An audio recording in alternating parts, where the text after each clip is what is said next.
So over the summer, one of my friends got me to start watching Grey's Anatomy. And while watching that show, it reminded me of a big point I have.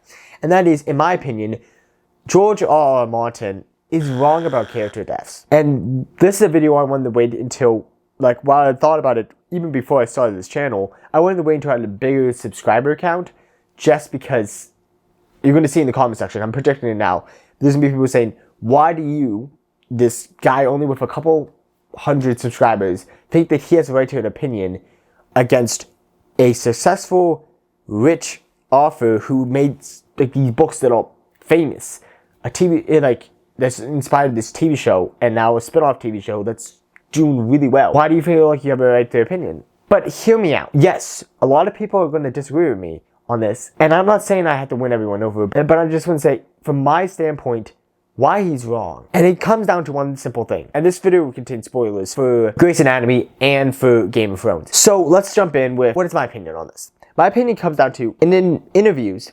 George R.R. Martin likes to say that if any writer is going to write about war, then I want him to treat war honestly. So it irritates me when I'm watching a movie or reading a book and hero is going through incredible dangers, him and his 6 buddies, and none of them die, you know? And he talks about, like, oh, when you go down the alley, if you never kill off a main character or any characters that are actually important, then it's going to give this impression that, oh, you can go down they can go down the scary alley. They're not going to die. It's just not going to happen because they're the main characters. And wow, I see where he's coming from with that. In my opinion, what's wrong with that is 2 things. Number 1, you make it so people can't get invested with a character because of the reason that very quickly they can figure out if the character is going to die. Now, if the show or the book is coming out slowly and they haven't figured that out yet, yes. But the second point is, rewatching something makes it so you can't, some characters, you have Boromir, his death in The Lord of the Rings is great. And you rewatch it and you're not like thinking, oh, I'm not going to get invested in that character because he's going to die. No, you still get invested with the character because he's a good character. But it's more like in Grey's Anatomy, there are characters that you know are going to die. Now it's because I already know somewhat what happens in the future. Or like I know that person's going to leave. And because of that, I didn't really you don't get invested in these characters because the whole time I'm thinking, well, this character is going to die soon, so why would I invest in that character? And the second point is that it's not, in my opinion, it's not about how does the character die. It's about how the character lives.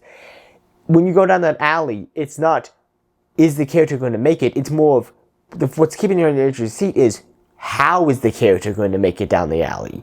Not if the character is going to make it down the alley. While it's okay to kill off main characters and big name characters, the problem is, with Game of Thrones, it gives this impression that any character can die. And if any character can die, why should I get invested in any of the characters? So in that way, I feel like he's wrong because in his opinion, you should be willing to kill off any character. Well, perhaps a good point there. It comes down to, if you kill off all your good characters, then what's going to keep people watching the show? If there's certain characters that the person's watching that show for, by the time that character dies, how are you going to keep those people there? Killing off big sections of your fan base by killing off that character. But then what it leads to is also what a lot of people have with these problems with the later seasons of Game of Thrones. Now that they killed off all these other big characters that you were supposed to get invested in, but they don't want to kill off all the characters, so you keep some characters alive, or you make it so they die and then they come back to life, and different stuff like that.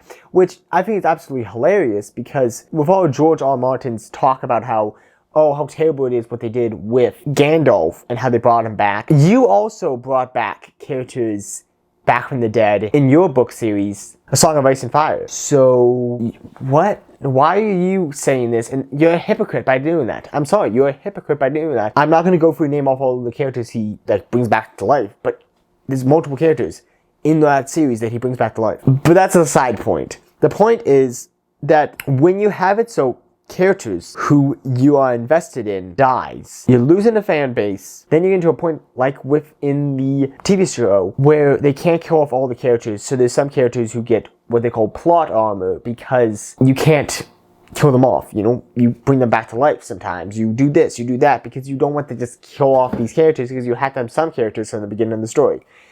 At that point, what if you do this instead?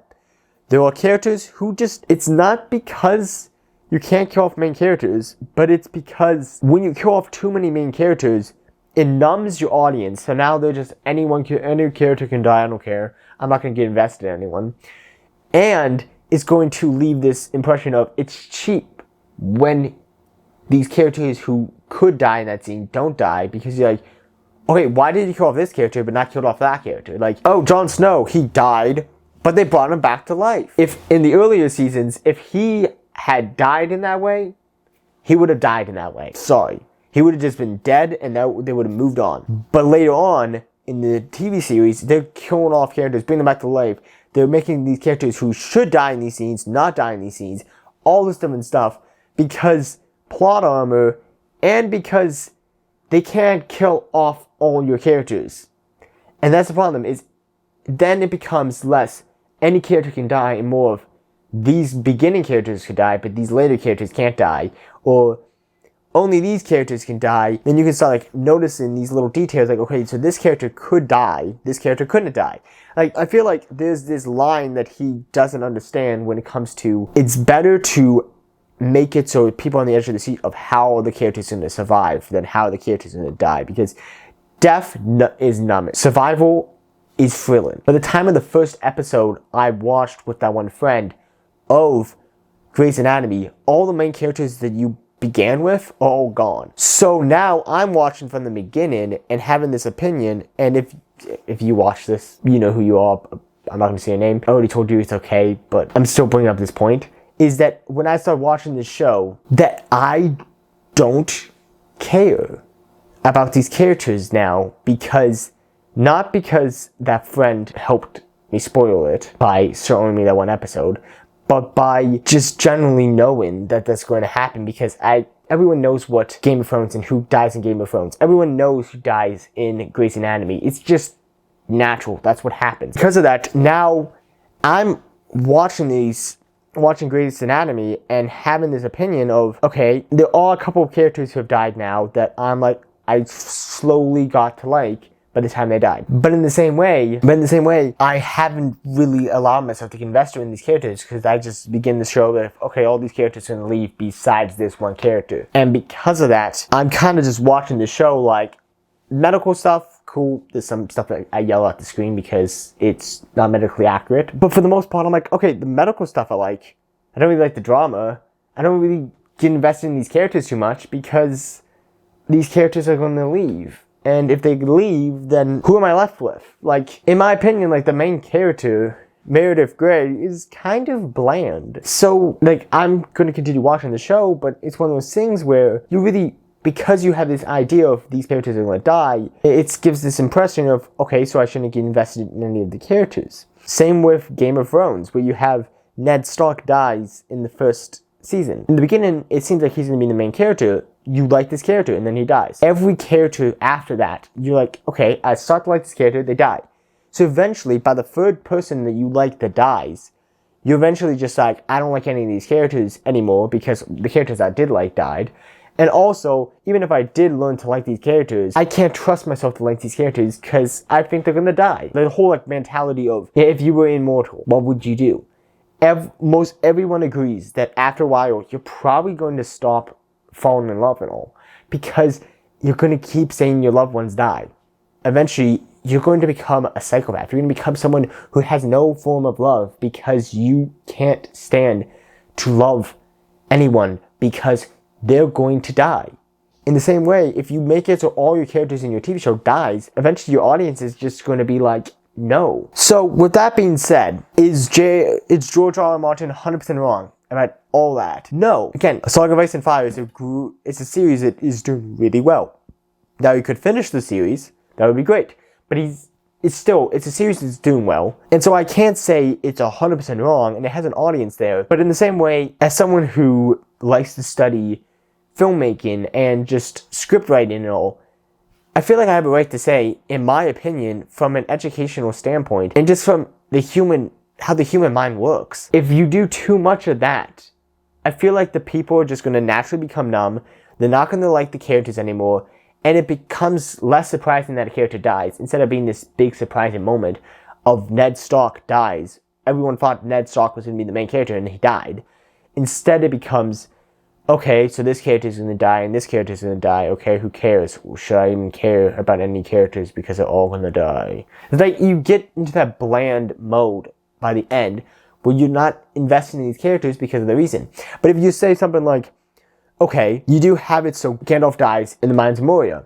Okay, so there's some death in there, but in the most part, you're not worried all these characters are all gonna die, but you're worried more of how are these characters going to escape. So guys, tell me your thoughts about this. I know this is a video that is probably going to either get a lot of dislikes, it'll get a lot of arguments in the comment section, but it's really something that, in my opinion, is an important thing to think about. Hope you guys enjoyed the video. If you guys did like it, I haven't put out an educational video in a while, so hopefully you guys enjoyed this one. Hopefully I'll get back to my normal schedule of educational, because I'm only on, Act 1, talking about what you do in Act 1 with, your characters and all, but I need to get back to that sometime. I've been meaning to make my next video on that, which is on why the Fellowship of the Ring, it does a great job setting up each member of the Fellowship. Each of them have one scene that really sets up this character, and the other scenes after that are just continuing on with that character into our Act 2 and 3. Then we're going to have videos. One of the videos that surprised me the most when I started planning it is I'm going to make a video with how much I hate Star Wars. Is talking about one of the only things, in my opinion, that Star Wars does right, and that is A New Hope. I think is a pretty good job at setting up a world. World building is something they actually do okay. So we'll talk about that later. But for the most part, right now, I'll just say, if you want to see videos like that, please like and subscribe to this channel, because if I start getting a bunch of new subscribers, then I'm going to start prioritizing more onto this channel. Right now, I'm just dealing with a bunch of stuff about switching jobs and, life is busy. And so a lot of times I find myself either sleep or do my chores and stuff like that, or put some time into this YouTube channel. And a lot of times I'm busy with this other stuff. I need to do that over this channel. But I really want to do this channel more. So if you guys haven't yet, please subscribe. This has been the Movie Night Reviewer, Peter Whaley, signing off. Before I let you guys go, just want to quickly say, sorry that it's been close to 6 months since I put out a video. I've been really busy. If you guys really want to, I can put out a video talking more about why, but the short answer is basically, as you heard in this video, I had a job change back in October, and then things got crazy because just moving from different schedules of being used to working 9 to 5 type job, and now working jobs in the middle of the night. So I'm getting back home 4:30 in the morning or something like that. So it was I had a completely change in my schedule around. I had problems with I was gonna move, as you can tell. I'm in a new set now. So yeah, I recorded this video back in October and haven't got around to editing until now. And yeah, we're in a completely new set. You'll see this set now from now on, because the old set is completely gone because it's at an old house. And so, you still have some parts of the set that's here, but for the most part, it's a different set now. This is what we're looking at from now on, changing up the lighting in the back a little bit more, different stuff like that. But for the most part, this is what we're gonna be looking at. But the point is that, yeah, I'm sorry that it's been since October. There's actually a part of this video that I had to edit out because it was just talking about all the plans for what we were going to do in October. And I'm like, that would make no sense now. Maybe I'll make an updated version of this video eventually, but for the most part, I wanted to put it out, get myself back on the channel again. Hopefully I will be able to get to this channel more. Yeah, it was chaotic with, a move going on that for months I thought I was moving. So I packed away everything, and then just went months and months without moving, until finally, just in the last month or so, I moved. And I got everything set up this week, and now I'm able to record stuff again.